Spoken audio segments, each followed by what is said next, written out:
Hello and welcome to this next session on instrumental chemistry, where we talk about electrochemistry, specifically the chemistry of electrodes and potentiometry. So we're going to be talking about how certain electrodes interact with the analyte that we're interested in to give us an electrical potential. So just as a revision, electrochemistry is, of course, a branch of analytical and instrumental chemistry that uses electrical measurements of chemical systems for analytical purposes. So it uses electricity to see whether or not a particular analyte is present, and if it is present, how much of it is there and what the concentration is. We can also use electricity to drive a chemical reaction. So this is going to be a reduction or oxidation reaction. And a chemical reaction can be used to produce electricity. So this is the sense of a chemical reaction producing electrons, which can be used somewhere else. Redox reactions then, so these involve the transfer of electrons from one species to another, and that indicates to us that oxidation is the loss of electrons and reduction is the gain of electrons. So we talked about this before, but it's good to review it. And we have a useful mnemonic, of course, where we have oil rig, which is just oxidation is loss, reduction is gain, omitting the electrons phrase. So the oxidizing agent takes electrons from the species that is oxidized, and the reducing agent gives electrons to the species that is reduced, such that we have an example here where we have iron 3 plus vanadium 2 plus, giving us iron 2 plus vanadium 3 plus. In this sense, we see that the iron is in the +3 oxidation state here, and the vanadium is in the +2 oxidation state. The iron goes from the +3 oxidation state to the +2 oxidation state, which is a reduction in oxidation state, which means that it has gained an electron. That means that it itself is going to be reduced. Now, interestingly, whenever we talk about redox reactions, whenever we use the terminology that iron 3 plus is an oxidizing agent, what that means is that it itself is reduced as it gains an electron or takes it away from something else, which is going to be oxidized. In this sense, the vanadium 2 plus is in the +2 oxidation state, and it is oxidized to the +3 oxidation state, and it has lost an electron.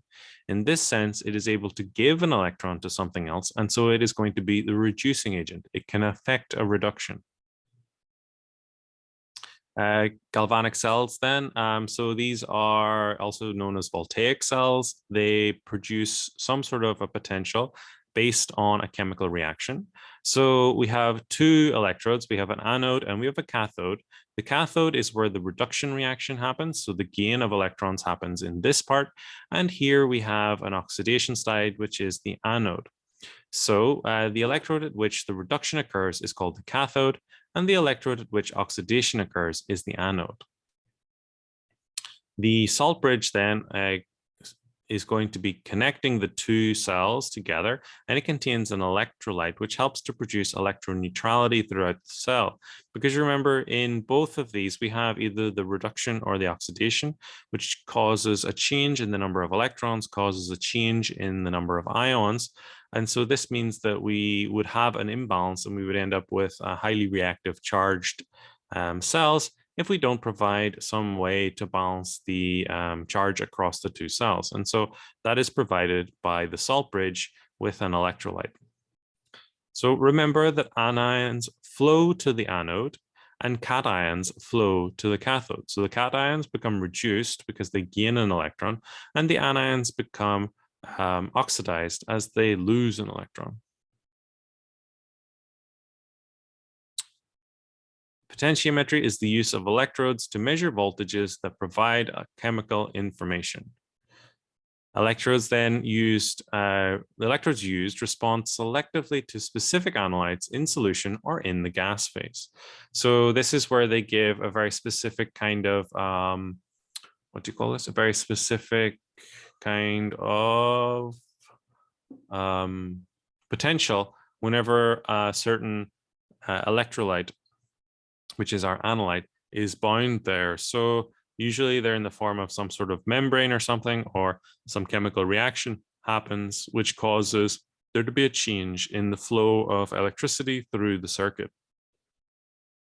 Ion selective electrodes are about the size of a pen, oftentimes that the most common one that we might come across is a pH meter.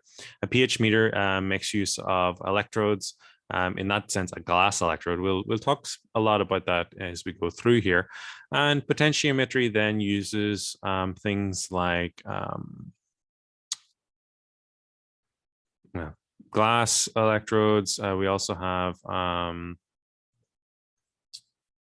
liquid electrodes. We also have fully solid state electrodes. We'll talk about those later. But the pH meter is probably the smallest one, the most optimized, and the most common.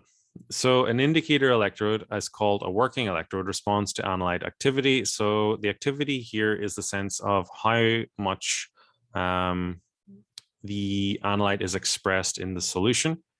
So it also is kind of related with the concentration of the analyte. Reference electrodes maintain a fixed reference potential. So this helps us to balance our net cell potential so that we can work out how much of the net cell potential is actually coming from the analyte and how much is coming from elsewhere. And then silver chloride and calomel reference electrodes are convenient to use. The standard hydrogen electrode is difficult to use. So typically we use silver chloride, or really more often we use calomel reference electrodes. They're not as good as the standard hydrogen electrode, but they don't require a consistent source of hydrogen gas, which is bulky and a little bit problematic to carry around. Like the silver chloride and the calomel reference electrodes are kind of about the size of a pen, pretty easy to use. Reference electrodes then. So here we have the silver chloride electrode. Now this is like a manually produced one where we've just made one in the lab from a piece of silver, a piece of silver and a saturated KCl solution. Oftentimes we use one that's already been made by a specific manufacturer, but in this sense we might want to check and see if we can just make our own, and that's how you would do it. So we have two half cells. We have here on the right-hand side, we have where the reduction is happening, and here on the left-hand side, we have the oxidation happening. So we have two reactions going on.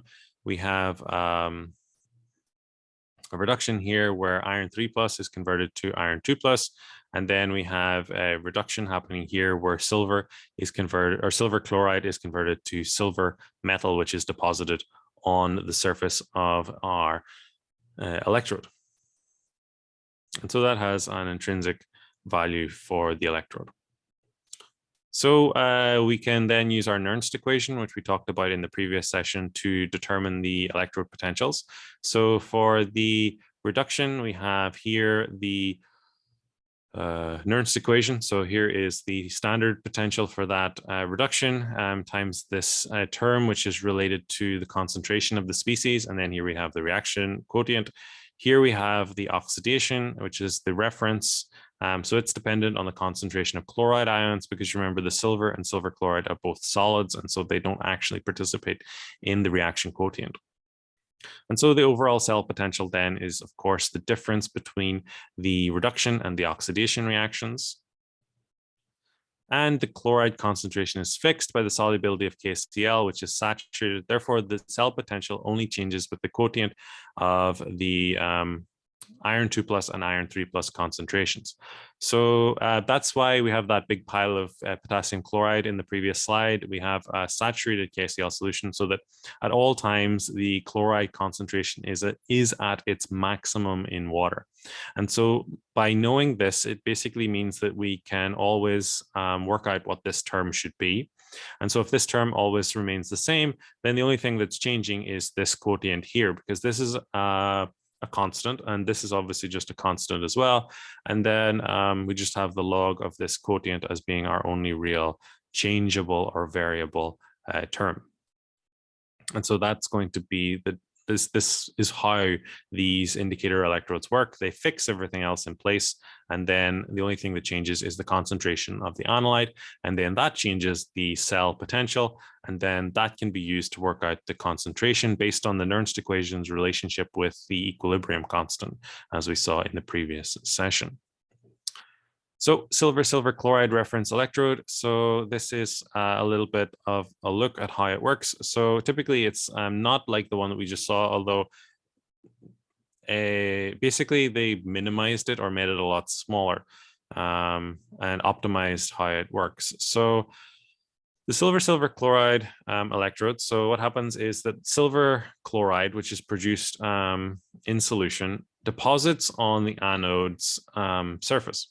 Then upon addition of an electron, we get the formation of silver metal and chloride ions in solution. Now, the chloride ions are already in solution with a saturated KCl solution, so some of it will precipitate out, or it may be used for other purposes, like ion exchange, or it may diffuse slowly through the porous plug. So here is what the cell might actually look like. We don't need two cells anymore because this reference electrode effectively creates its own cell, which is going to be plugged from the other solution using this salt bridge, well, this porous plug, which effectively works as a salt bridge. And then that's the reference electrode. And then we have the cathode, which is platinum wire. In this instance, platinum wire is not really that reactive, so it's usually a pretty good electrode to use. And then this is the silicium iron 2 iron 3 solution analyte that we're trying to measure. So the standard potential for this reaction is plus 0.222 volts. However, remember that this, in the case of the reference electrode, is always in a saturated KCl solution, which means that the concentration of chloride is going to be at its maximum, which means that we then have to change this. This is from the Nernst equation. So E is equal to E standard potential minus that Nernstian term, which is related with the reaction quotient. So inside of this, we have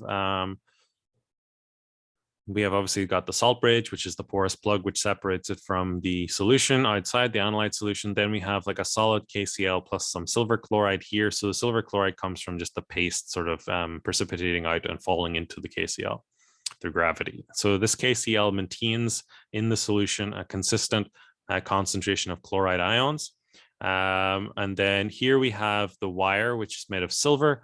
And then across that is applied silver chloride paste initially. That's just kind of to facilitate the fast working of this material. And then there's also this porous plug here, which allows the electrolyte to drain slowly so that the pressure doesn't build up inside of here.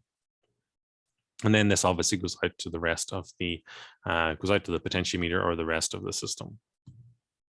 Calomel electrode, not totally dissimilar. It's a little bit more complicated because of the need to prevent the mercury from mixing freely with the KCl solution, because mercury is, of course, a liquid under standard conditions. So Calomel electrode here is the half cell reaction for that, where we have a half of dimercury dichloride, which is a solid, plus an electron. So it's being reduced to form mercury, which is a liquid, plus chloride ions. And so this has a standard potential of plus 0.268 volts. But of course, the actual potential is changed because of the saturated KCl solution in which the Calomel electrode exists. So that means that the value we actually use for our net cell potential calculations is given as such. And so the Calomel electrode is saturated with KCl and is called a saturated Calomel electrode, the SCE, or the standard Calomel electrode, the SCE. So we see over here on the right-hand side just how that looks. So again, it's kind of like quite small, quite well optimized. It has a lot of the same features as a standard silver chloride electrode. So it has down here at the bottom a porous plug, which acts as the salt bridge. Then we have, of course, our pool of KCl, which helps to maintain a saturated KCl solution. We have then, it's all contained in a glass wall, of course. Then we have another glass wall inside here, which holds the mercury, the mixture of mercury, dimercury dichloride, and KCl. And we have here glass wool, which stops the mercury from leaking out. And then this is also allows the diffusion of the KCl in and out. And then the mercury here is on top, and then we have a platinum wire which carries the charge out to the potentiometer. And then of course we also have this hole to allow the diffusion, which allows the pressure to equalize. So how do we convert between different voltage and reference scales? So what is the potential? So for example, how do we determine what a reading may be if on a standard hydrogen electrode, if the calculation or the experiment we did was based on the silver chloride electrode? Or how would the potential that we read differ if we used a standard Calomel electrode instead of a standard hydrogen electrode or a silver chloride electrode? Those sorts of questions.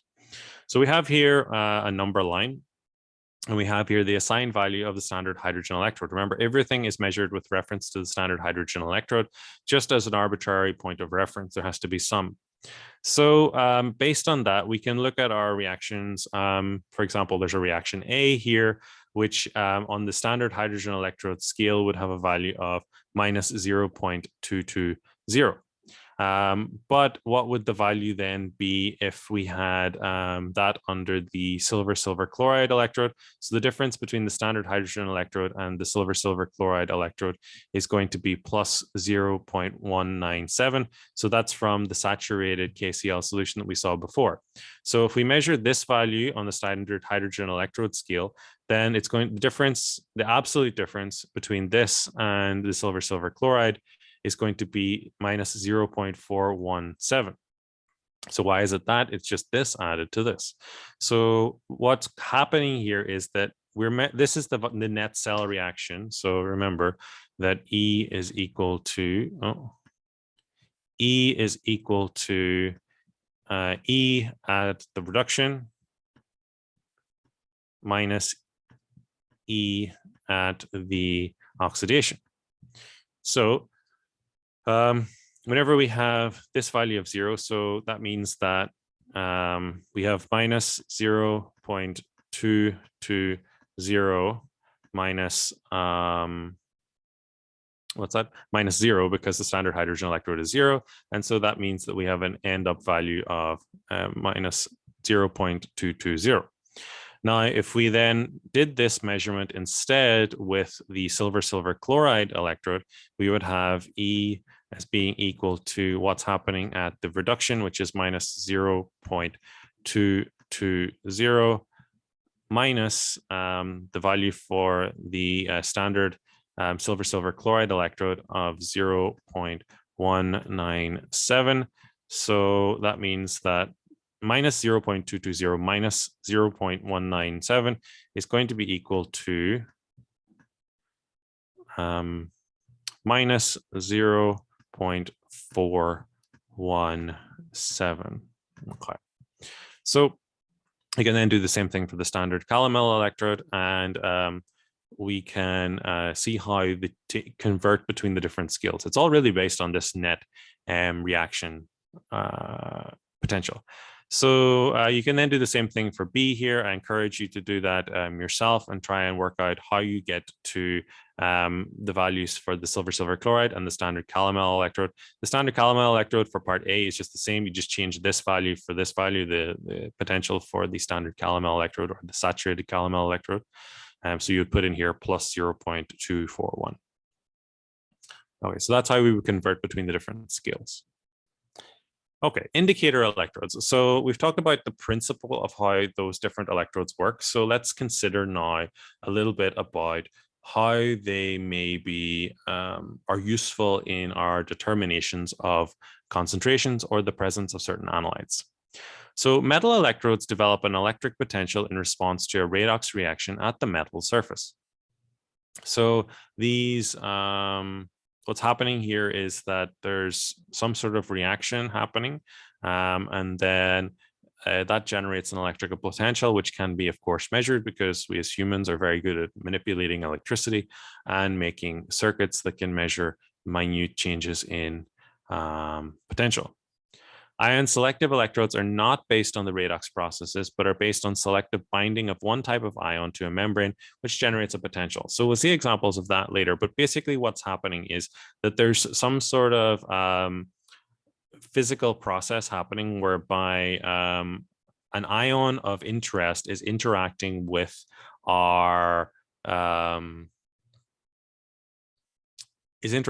like a ligand or something like that, which is capturing it, and then that capturing process generates a potential, or maybe it's interacting with a membrane and it's getting stuck there on the surface, and that presence of the ion on the surface allows a circuit to be completed, and that generates a potential, or basically something like that.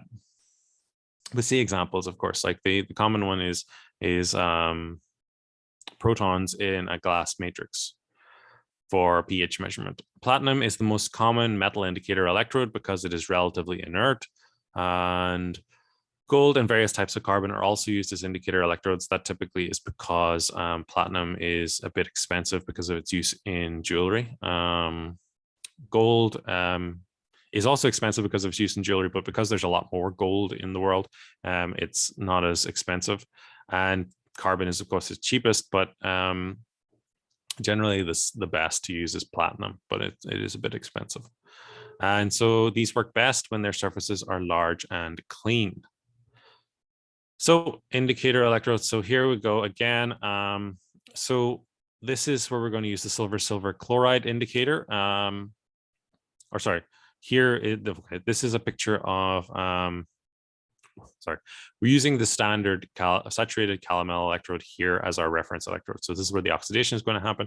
And then we're doing our reaction of the silver metal and silver depositing on that wire. So this is a good way to electroplate. So electroplating is the idea of putting some piece of metal or some conductive material inside a solution containing metal ions, passing a current through that, and then depositing the metal ions from solution onto the surface of the material. It's really, really, really a very good way of producing even layers of metal on a surface.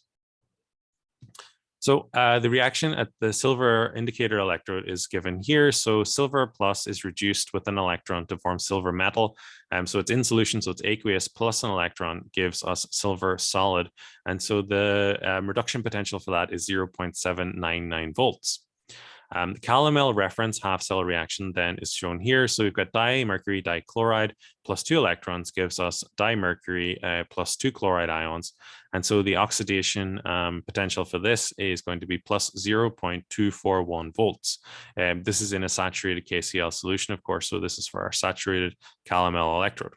So we write the net cell potential as such. So we have two Nernst equations, one here and one here. So remember that because chloride is saturated, we don't actually need to write out the Nernst equation. We can just write out the oxidation potential. So there's the oxidation potential there. So the only term we have here that changes is the concentration of the silver ions in solution, which are being deposited on the metal wire. And so we write out our full Nernst equation here, which is going to be the difference between this value and this value plus this term. So what we've done is we've done a property of logs where we've swapped the numerator and the denominator just to make it a little bit more simple. And then that means that we need to change the sign in front of the log. So the minus becomes a plus. So then we will be using this equation on our next page to calculate the concentration of the silver plus ions and also to manipulate the net cell potential. So here we're going to be doing kind of a precipitation titration.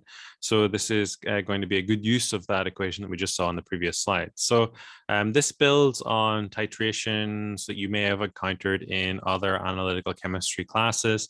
So it uses terms such as equivalence volumes and so on.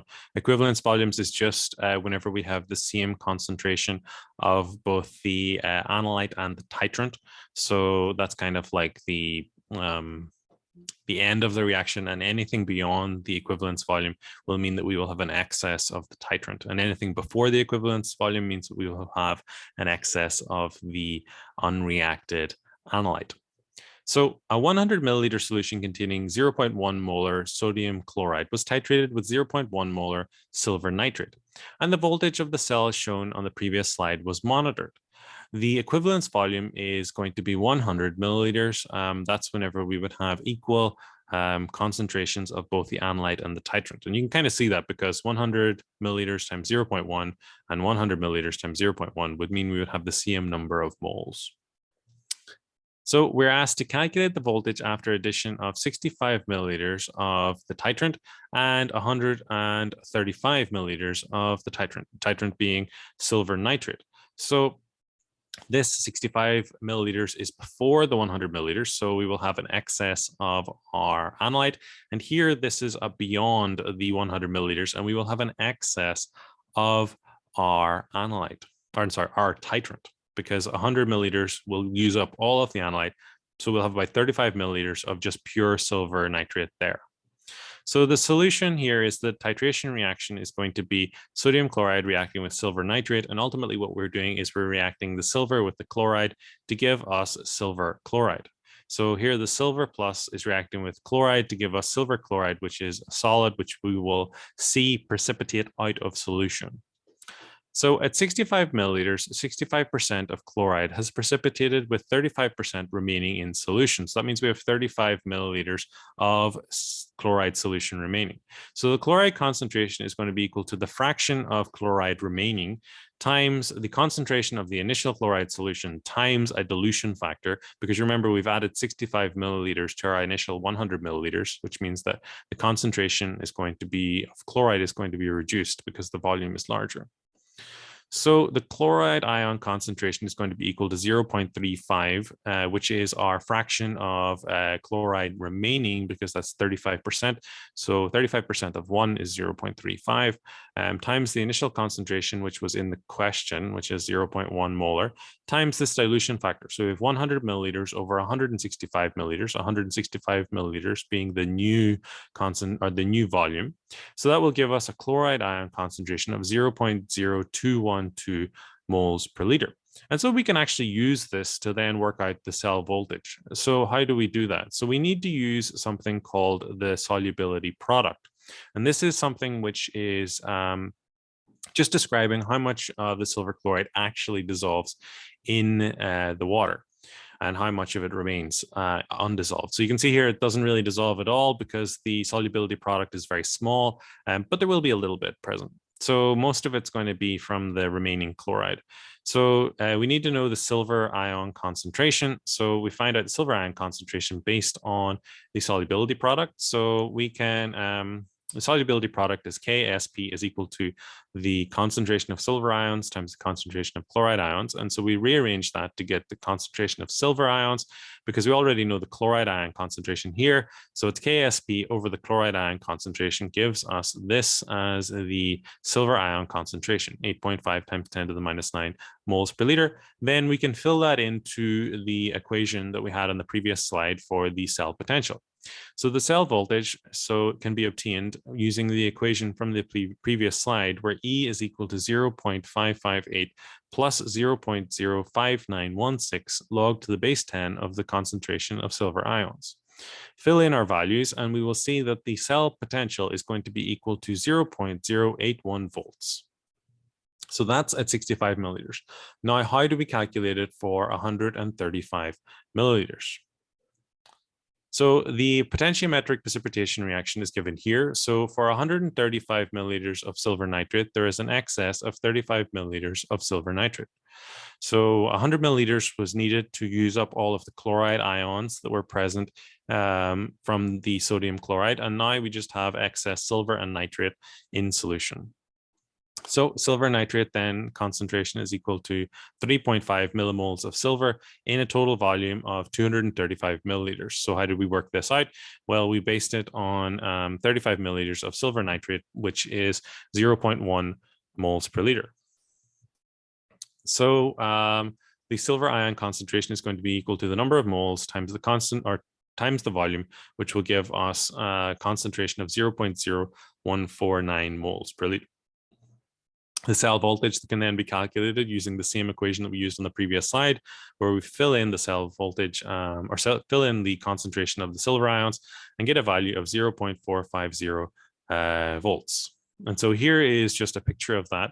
So this is, if you're familiar with titration curves, this is quite similar. So you can see here the potential as it changes based on the volume of silver added. And then here we have the reduction in the the log of the silver ion concentration here, PAG, which is analogous to pH and POH. So we reach an equivalence point here where the concentration of both the silver ions and the chloride ions, the silver ions present initially and the chloride ions added, are equal, and that's where the equivalence point would be. Okay, so let's move on then to indicator electrodes and sensors. Now that we've worked out some of the key fundamentals for the working of them. So indicator electrodes. So the silver electrode that we just encountered measures the concentration of silver ions, or the PAG. So the potential is equal to 0.558 minus 0.05916 PAG. And a silver electrode is also a halide electrode if solid silver halide is present. So it could be silver chloride. KASP can be used to find an expression relating the cell voltage to a halide ion. Chloride, for example, is given here. Because remember, our KASP, as we saw earlier, was KSP is equal to the silver ion concentration times the chloride ion concentration. So if you're given KSP, the value for KSP, you can easily find the concentration of one of these, you can easily find the concentration of the other. Okay, so what is a junction potential? So this is related to the mobility of certain ions in solution. So whenever we mix two solutions together, there's of course a period of time before they are fully mixed, in which we end up with kind of like potential differentials between the two systems, because ions from one side mix with ions from the other side, and there is some ions move faster through water than others, basically. So a junction potential develops at the interface between two dissimilar electrolyte solutions. So it could be between pure water and could be between salt water.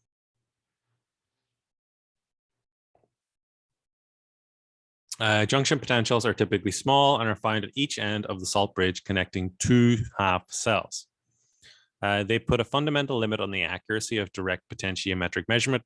That's because of the fact that whenever we use the reference electrodes and we use the salt bridges and plugs like that, there's always going to be an interface between two dissimilar electrolyte solutions, which means that there's always going to be a certain degree of variability in the potential, which is going to cause an error present in our measurements. You remember that there are always standard and random errors. There's also errors like these. These are pretty much errors that we can know the value of and we can account for, but we cannot really remove. So that means that the potential observed is equal to the potential of the cell plus the potential of the junction. So in water, chloride ions have a greater mobility than sodium ions. And so what happens is you can see that if we have a sodium chloride solution and a water solution, what's going to happen is that the sodium and chloride ions are going to move from an area of high concentration to an area of low concentration. That's pretty standard chemistry. But they do that at different rates. So that means that what happens is that whenever we have the sodium chloride solution, we end up with this junction potential, or this kind of like electric double layer, where the chloride ions move faster into the water, and so they accelerate and get ahead of the water, and then the sodium ions here get left behind to an extent. I mean, they both move pretty quick, but one moves substantially faster than the other, and so it's noticeable, and you can actually kind of measure this. So think of it as like a fast sports car and maybe a large lorry or truck carrying a lot of goods. So one moves faster than the other, but they both move. So the result is an electrical potential difference at the junction between the sodium chloride and the water phases. So junction potentials are minimized by choosing ions with similar mobilities. So sodium and chloride have significantly different mobilities. And so what ends up happening is that they're a bad choice for our electrolyte solutions. And that's why we typically use potassium chloride whenever we need a solution similar to sodium chloride. Because potassium chloride is a good choice for a salt bridge, because if we look here in our table of ion mobilities, we have chloride ions as 7.9, 1 times 10 to the minus 8 as their mobility, and then sodium ions have 5.919 times 10 to the minus 8, a big difference. So that's why they're not a good choice. But potassium ions have a mobility of 7.62 times 10 to the minus 8, which is not super far away from our 7.9, which means that they end up moving pretty similarly, which means that they end up not having a big potential difference, not a big difference in their junction potential.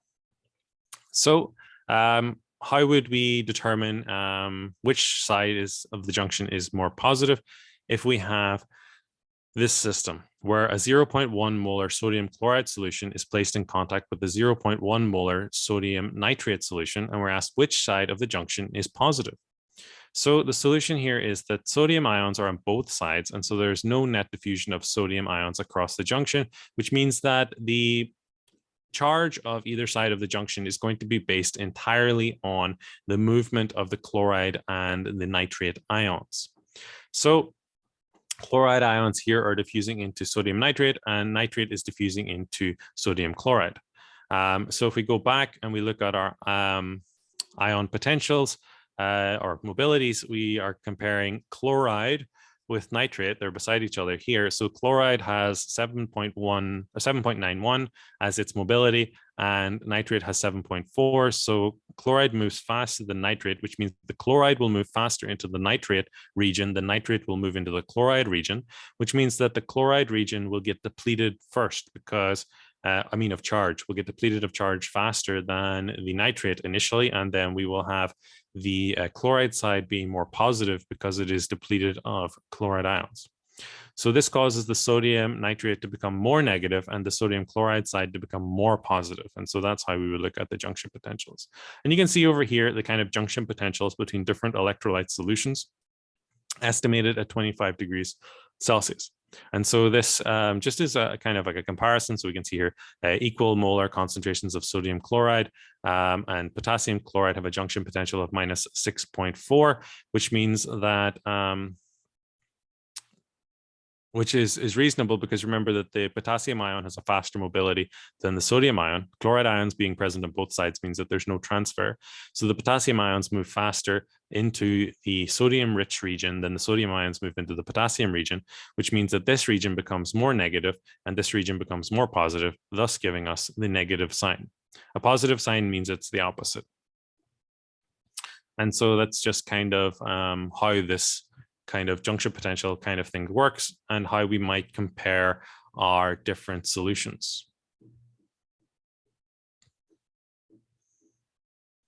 And that'll do us for this session. And next session, we'll get on to talking about ion selective electrodes in terms of things like those for pH meters finally.